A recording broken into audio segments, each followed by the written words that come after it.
Dans cette vidéo, on va voir comment tracer le graphique d'une fonction tan. Donc, je vais commencer avec le HK qui est la position du point d'inflexion du cycle principal. Dans le cas de cette fonction-là, il est situé en moins 1,3. Donc on voit ici moins 1 et 3. Moins 1 parce que la parenthèse c'est x moins h. Ensuite, on s'intéresse à la période de la fonction. La période c'est pi divisé par la valeur absolue du b et le b vaut pi sur 5. Ce qui globalement va me donner une période de 5.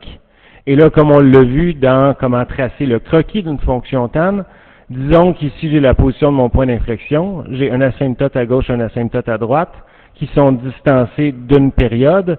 Donc, à chaque côté de mon point d'inflexion jusqu'à l'asymptote, j'ai l'équivalent d'une demi-période. Ce qui fait que si ici ma période est de 5, de chaque côté, là, je prendrai mon point d'inflexion tout à l'heure, je mesurerai 2,5 de chaque barre pour aller positionner les asymptotes. Ensuite, je peux m'intéresser à la variation de la fonction. Je regarde le A, il est négatif, c'est moins 2, tandis que le B, pi sur 5, est positif. Donc, comme ils sont de signe contraire, j'aurai une courbe qui sera décroissante entre les asymptotes. Sauf que comme c'est un graphique et pas un croquis, on a un petit souci de précision ici. On va aller chercher la position de deux points importants situés de chaque côté du point d'inflexion. Et je vous en parlerai au moment où on aura commencé au moins de tracer, disons, le HK et les asymptotes dans le graphique.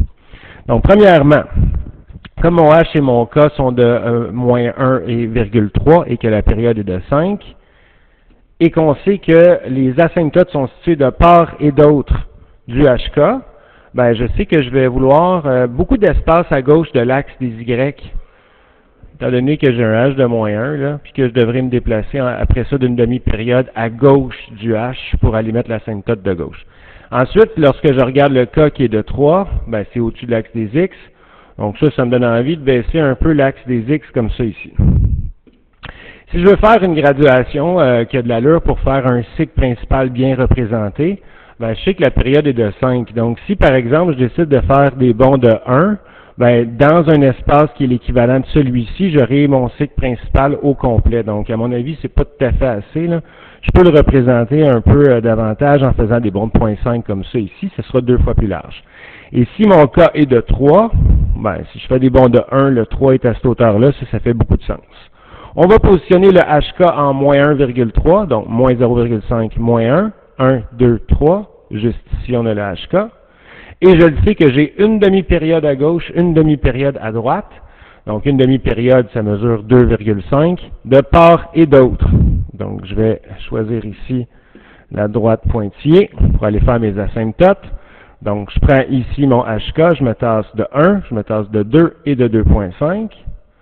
Donc, précisément ici, j'ai un asymptote. Je fais la même chose à gauche. Je me tasse de 1, je me tasse de 2, de 2,5. Deuxième asymptote, ici. Je vous parlais tout à l'heure de points importants là, pour être capable de faire, d'avoir une meilleure représentation de ma courbe, de savoir exactement où est-ce qu'elle passe. Parce que là, juste de savoir que c'est décroissant, puis d'aller faire une droite qui est décroissante comme ça ici, c'est OK pour un croquis, mais pas tout à fait pour un graphique.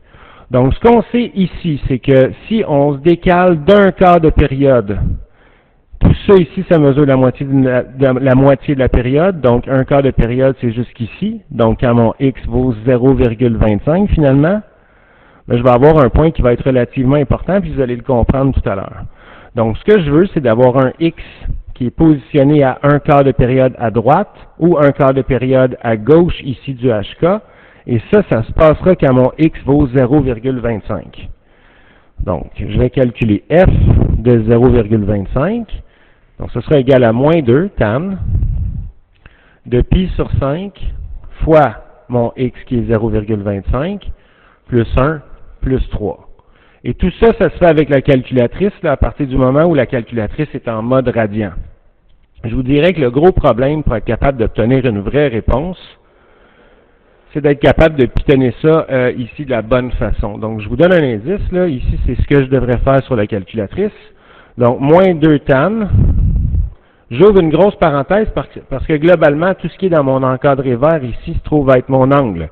Donc, j'ouvre une grosse parenthèse qui va encadrer mon angle.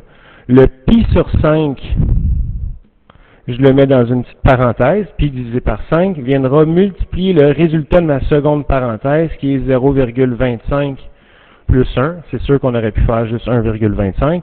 Et je ferme la grosse parenthèse, plus 3.